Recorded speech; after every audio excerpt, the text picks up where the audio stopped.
നമ്മുടെ വീടിൻ്റെ മുറ്റത്ത് ഒരു നല്ല സുഗന്ധപൂരിതമായ വർണ്ണാഭമായ പൂന്തോട്ടം നമ്മളുണ്ടാക്കി. സ്വാഭാവികമായും അങ്ങോട്ട് ആകർഷിക്കപ്പെടുന്നത് നല്ല തേൻ നുകരാൻ വരുന്ന തേനീച്ചകൾ, വണ്ടുകൾ, പൂമ്പാറ്റകൾ, നല്ല തുമ്പികൾ, കണ്ണിന് ആനന്ദം നൽകുന്ന രീതിയിലുള്ള ഒരു സിറ്റുവേഷൻ, ഒരു സാഹചര്യം നമ്മുടെ മുറ്റത്തുണ്ടാകും. എന്നാൽ നമ്മുടെ വീട്ടിൽ ഉപയോഗിക്കുന്ന എല്ലാ വസ്തുക്കളുടെയും വേസ്റ്റുകൾ തള്ളുന്ന ഒരു സ്ഥലമായി നമ്മുടെ മുറ്റം നമ്മൾ ഉപയോഗിച്ചാലോ? ആ കുപ്പത്തൊട്ടിയിലേക്ക് വരുന്നത് ഈച്ചകളും പാറ്റകളും അതുപോലെ പുഴുക്കളും പഴുതാരകളും തുടങ്ങി ക്ഷുദ്രജീവികളും നമുക്ക് കണ്ണിന് കുളിർമയേകാത്ത അരോചകമാകുന്ന പല ജീവികളുമായിരിക്കും.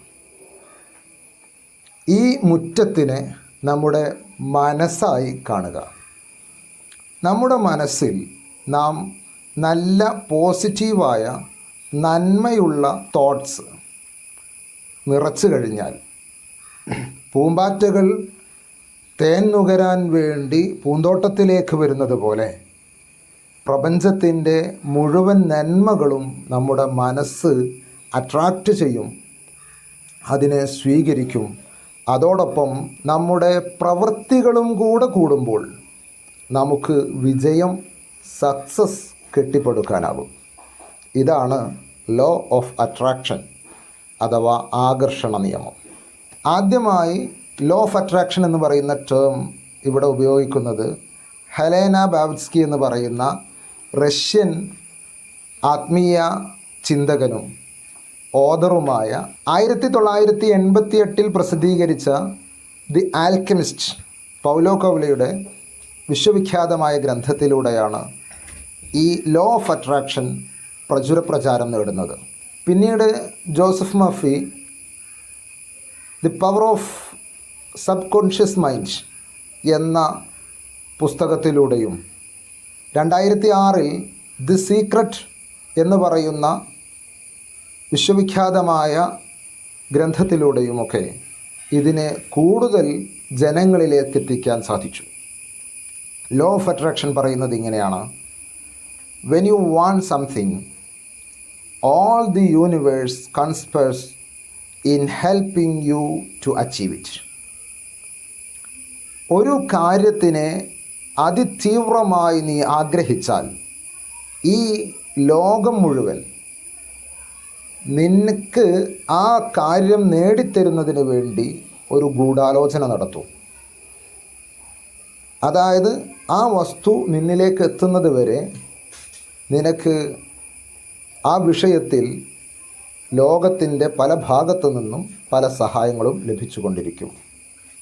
Every particle attract to the other particle in the universe എന്ന് തുടങ്ങുന്ന ഏതൊരു വസ്തുവും മറ്റൊരു വസ്തുവിനോട് ആകർഷിക്കപ്പെടുന്നു എന്ന് പറയുന്ന ന്യൂട്ടൻ്റെ സിദ്ധാന്തവുമായി ഇതിന് യാതൊരു ബന്ധവുമില്ല.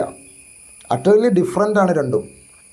ചിലർ അത് രണ്ടും താരതമ്യം ചെയ്തുകൊണ്ട് വെറുതെ ഇരുന്നാൽ മതി, എല്ലാ കാര്യങ്ങളും നമുക്ക് ഇങ്ങോട്ട് വരും, മനസ്സിനെ ട്രെയിൻ ചെയ്തുകൊണ്ട്, മനസ്സിൽ അതിയായി ആഗ്രഹിച്ചുകൊണ്ട് നാം ഒരു മൂലയ്ക്ക് ഇരുന്നാൽ മതി എന്ന് ചില മോട്ടിവേഷൻ സ്പീക്കേഴ്സ് അതുപോലെ തന്നെ ചില ആളുകളൊക്കെ പറയാറുണ്ട്.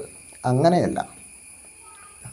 ലോ ഓഫ് ഗ്രാവിറ്റി ന്യൂട്ടൺ പറഞ്ഞത് അത് പാർട്ടിക്കിൾസ് തമ്മിലുള്ളതാണ്, അതായത് വസ്തുക്കൾ തമ്മിലാണ്.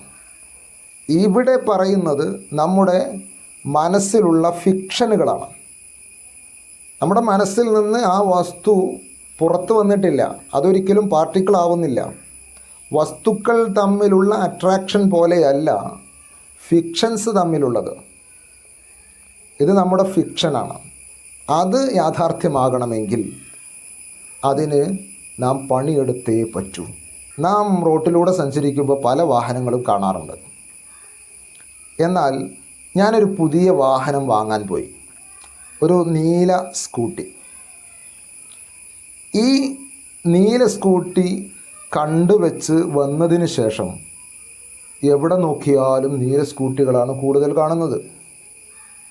നമുക്ക് പലപ്പോഴും അനുഭവം ഉണ്ടായിട്ടുണ്ടാകും. എന്താണിത്? സംഭവം മാജിക്കൊന്നുമല്ല, മറിച്ച് ഞാൻ നീല സ്കൂട്ടി എന്ന് പറയുന്ന എൻ്റെ സ്വപ്നത്തെ ബന്ധപ്പെടുത്തി. എൻ്റെ മനസ്സിലിപ്പോൾ നീല വാഹനം അവിടെയുണ്ട്. ആ സമയത്ത് പിന്നെ റോട്ടിലൂടെ ഏത് നീല വന്നാലും എൻ്റെ കണ്ണിൽ പെട്ടെന്ന് പെടും. മറ്റുള്ള വാഹനങ്ങൾ എൻ്റെ കണ്ണിൽ അത്ര പെട്ടെന്ന് പെടുന്നില്ല എന്നതാണ് യാഥാർത്ഥ്യം.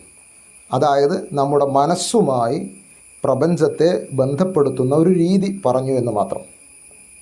അപ്പോൾ നമ്മൾ ഒരു വസ്തുവിനെ അഗാധമായി പ്രണയിച്ചു കഴിഞ്ഞാൽ, ആഗ്രഹിച്ചു കഴിഞ്ഞാൽ, ആവശ്യപ്പെട്ട് കഴിഞ്ഞാൽ, അതിനുവേണ്ടി നാം smart work and hard work നടത്തി കഴിയുമ്പോൾ ആ വസ്തു പെട്ടെന്ന് തന്നെ നമ്മിലേക്ക് എത്തിച്ചേരും.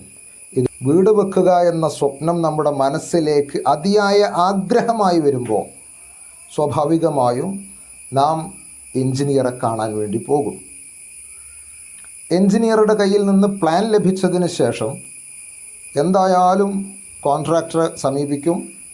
നാം ബാക്കി കാര്യങ്ങൾ ചെയ്യും. അതിന് വേണ്ട പണികളൊക്കെ പെട്ടെന്ന് ഊർജിതമാകും. ഈ ഊർജം നമുക്ക് കിട്ടിയത് നമ്മുടെ മനസ്സിൻ്റെ ആഗ്രഹത്തിൽ നിന്നാണ്.